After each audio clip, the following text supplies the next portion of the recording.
ሰላም ጤና ይስጥልን። የጊዮን ዜና መረጃዎችን እነሆ። የእስክንድር ነጋ ቡድን ዛሬም እንደወትሮው ውረድን ውረድ እርስ በርስ መጠፋፋት ጸረ አማራ ፖለቲካቸውን ቀጥለዋል።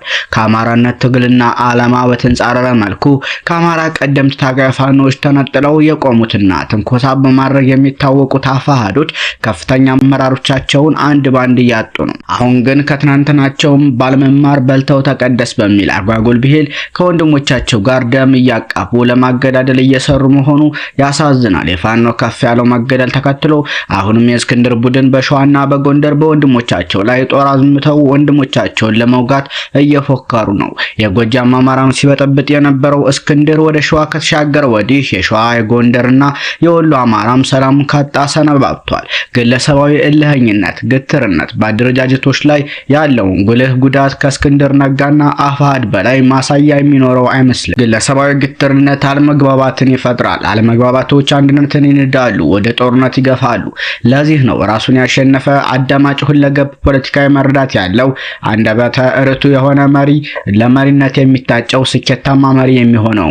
ደህና ሲታጣ ይመለምላል ጎባጣ ሆኖ እንጂ እስክንድር ነጋ ራሱን ማሸነፍ ያልቻለ መምራት እንጂ መመራት የማይወድ ካለው ካሰበው ውጭ የማይቀበል በመሆኑ ለመሪነት የሚበቃ ዝግጁነት የሌለው ሰው ነው። በእስክንድር ቡድን ውስጥ ያሉ አባሎች ራሳቸውን በማዳመጥ ከቀጠናው ወገናቸው ጋር ሰላም መፍጠር ይሻላቸዋልን ባይ ነኝ።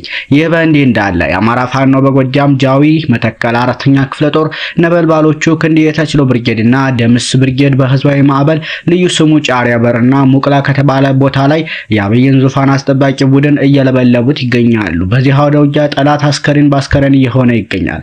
አንድ ኦራል ማረክ የተቻለ ሲሆን 2 ኦራል መኪና ሙሉ በሙሉ ተቃጥሏል። ጠላት ሄሊኮፕተር እያመላለሰ ቁስለኛውንና አስከሬኑን እየጫነ ይገኛል። ይህ በእንዲህ እንዳለ ጎጃም አገው ምድር ክፍለ ጦር በዘመቻ አንድነት ታላቅ ገድል ሰርቷል። በዛሬው ዕለት በወንድማማች ብርጌዶች ዘንገና ብርጌድ፣ ጌዮን ብርጌድ፣ ቢትወደድ መንገሻ ጀንበሬ ብርጌድ፣ ኤፍሬም አጥናፉ ብርጌድና ስሜነ ደስታ ብርጌድ በጋራ በመሆን አሽፋ ከተማ ላይ የሚገኘውን ጠላት ሰርክል ውስጥ በማስገባት የጠላትን 2 ትልልቅ ምሽጎች በመደምሰስ ከቀኑ 7 ሰዓት እስከ ምሽቱ 1 ሰዓት ድረስ በፈጀው አውደ ውጊያ ጠላት ላይ ከፍተኛ ጉዳት የደረሰ ሲሆን በርካታ ጠላት ሙትና ቁስለኛ ሲሆን ብዛት ያላቸው መሳሪያዎችና ተተኳሾች ከጠላት ተማርከዋል።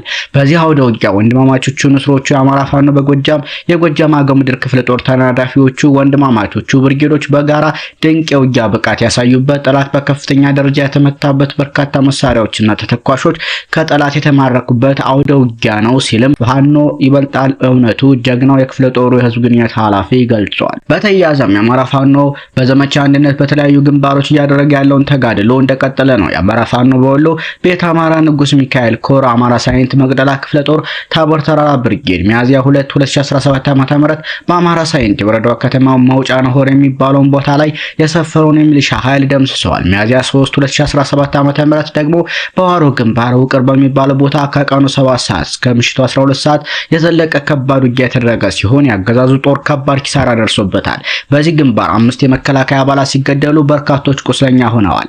አዳሩን ያገዛዙ አስከሬኑን ማንሳት ሳይችልም ቀርቷል። ይህ በእንዲህ እንዳለ በጓሜዳ ግንባር ኮክ በተባለች ቦታ በተደረገ ውጊያ መከላከያው ምሽጉን ለቆ ወደ ሌላ ምሽግ እንዲሰበሰብ አድርገውታል።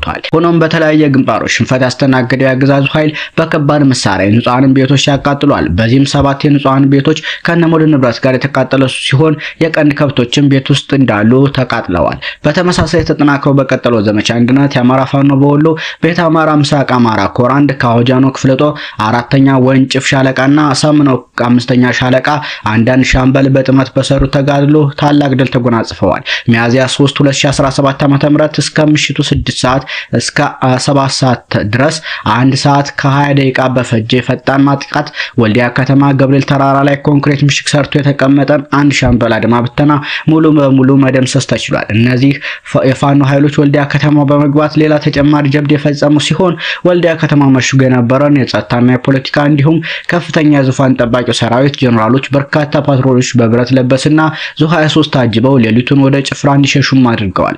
በተጋድሎ ከ40 በላይ ኃይል ሲደመሰስ ከ20 ያላነሰ ቁስለኛ ጨለማውን ተገን በማድረግ ገደል ገብተው አድሮ ንጋቱ ተለቅሞ ወደ ወልዲያ ሆስፒታል ገብቷል። ጀግኖቹ በተጋድሎ በምርኮ 1 ብሬን 25 ክላሽ ከ2000 በላይ የብሬን ጥይትና ከ1500 በላይ የክላሽ ጥይት በፋኖ ተማርከዋል። በሌላ በኩል የአማራ ፋኖ በሸዋ ከሰም ክፍለ ጦር የነበልባል ብርጌድ ፋኖች ሚያዝያ 3 2017 ዓ.ም ከምሽቱ 5 ሰዓት ተኩል ገዳማ ለሞጆ ቅርብ በሆነችው ወባላንጪ ከተማ ሰርገው በመግባት ፋኖቹ በባልጭ ፖሊስ ጣቢያና በከተማው መዘጋጃ ቤት በመግባት የአብይን ጥምር ጦር ድባቅ መምታታቸውን ክፍለ ጦሩ ገልጿል።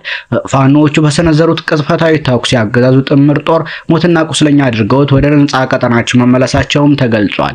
ይህ በእንዲህ እንዳለ በጎጃም ቀጠና ደግሞ የአማራ ፋኖ በጎጃም ሁለተኛ ተፈራ ዳምጤ ክፍለ ጦር ደጋዳሞት ብርጌድ መጋቢት 28 2017 ዓ.ም ከደጋዳሞት ወረዳ የናሞራ ቀጠና ነዋሪዎች ጋር ውይይት አድርጓል። በውይይቱ ላይ ለተነሱ ጥያቄዎች የብርጌዱ ሰብሳቢ ዳሞት አለህኝና የብርጌዱ ምክትል ሰብሳቢ ዘለቀ ሞላ ምላሽ ሰጥተዋል። በሌላ በኩል መጋቢት 30 2017 ዓ.ም ፈረስ ቤት ከተማ ውስጥ ሰፍሮ ከሚገኘው ያገዛዙ ሰራዊት መካከል ሁለት ያገዛዙ ዙፋን ጠባቂ ሰራዊት አባላት ከስምሪት ቀጠና ወጥተው ከነሙሉ ትጥቃቸው የወገን ኃይልን መቀላቀላቸውም ታውቋል።